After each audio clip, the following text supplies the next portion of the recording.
Kesilişke kirip baratkan siz emne kılışınız gerek. Hazır bul жерди карасаңыздар, мынакей шаар ичиндеги демек kesiliş eken, бул жерде айлампа бар экен, оң тарапта белги турат, демек айлампа бар экен билдирип атат. Бирок бул айлампа кандай айлампа экен? Карасаңыздар, айлампа деген белгинин үстүндө уступи дорога деген, жол бер деген артыкчылык белги жок. Демек бул айлампа негизги айлампага кирбейт, главный эмес. Бул баякында эле тең даражалуу жолдордун кесилишиндеги эле айлампа болгондуктан бул жерде кандай эреже иштейт? Оң тараптан келген унага жол бериш керек деген эреже иштейт. Азыр сиздер кирип баратканда бул эки уна, сол жакта турган эки уна сиздердин сол тарабыңыздан келип атканы үчүн сиз аларга жол бербейсиз. Биринчи өткөнгө милдеттүү болуп каласыз.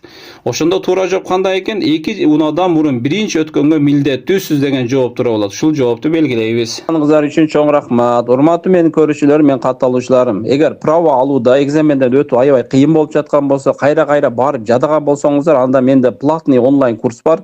Үйдө эле отуруп даярдансаңыздар болот. Мен онлайн курсунда окугандардан азыркы кезде 670тен ашык окуучум өз күчү менен өтүштү. Сиздер да өтөсүздөр. Ал үчүн менин ошо профилим астында WhatsApp группанын ссылкасы коюлду. Ошол ссылка аркылуу кирсеңиздер, мен онлайн курс боюнча толук маалыматтарды беремин.